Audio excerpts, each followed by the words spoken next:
That's what is the thing that we all are connected to.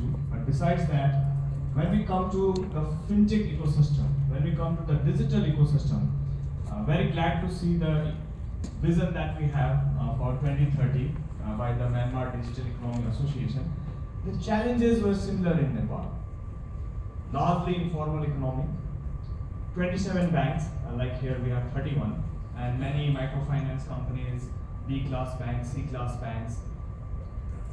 There was no unified payment system. Like if you see in India or China, they have a unified payment system, UPI.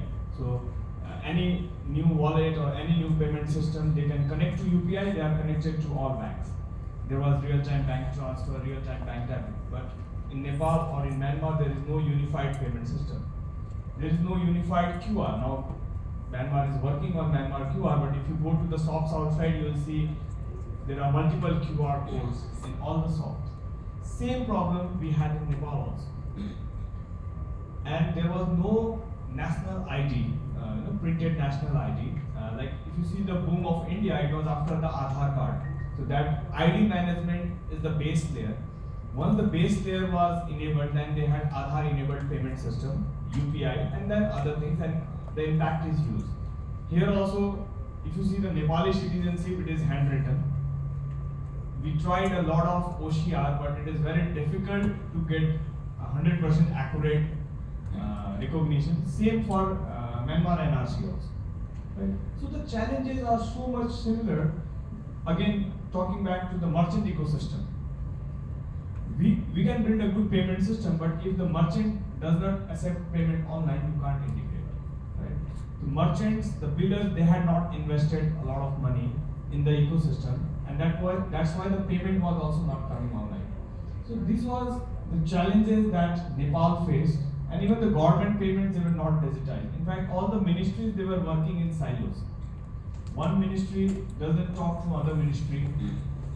And I think what we have studied here in Myanmar, similar economy, Vesar sir also presented, similar population, or if you see the economy size, it's very much similar, and the same kind of problems. So how Nepal transformed this? And how Nepal can now assist or work hand in hand with Myanmar to achieve your 2030 vision for the digital. So what happened in Nepal in 2018 to 2023, last 5 years, especially after COVID? The Nepalese companies, they started, more than 100 companies, started working on FinTech solutions. Like there are more than 1,000 IT companies, but even if there was not big market in Nepal, they started working to solve the problems of Nepal. That's how it started. Someone started working on wallets, someone started working on FinPOS solutions, someone started working on KYC solutions, AML solutions, core banking solutions. And these small companies, first they empowered the clients, the merchants, the businesses in Nepal, and today they are empowering the clients outside Nepal as well.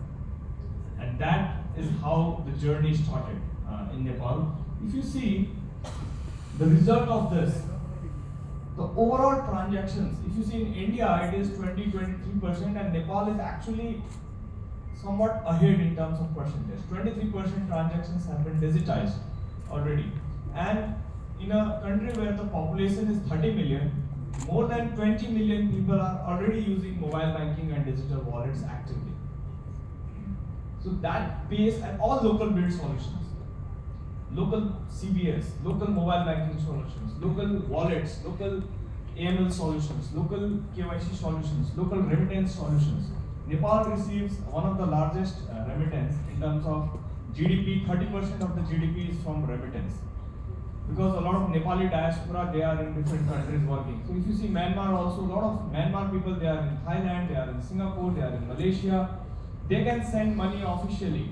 So we have to grow in cross-border payments. In Nepal today, the QR codes are cross-border compliant. So a lot of Indian tourists come to Nepal, they can scan using their GPay or PhonePe or Bhim app, and they can scan and pay in Nepal.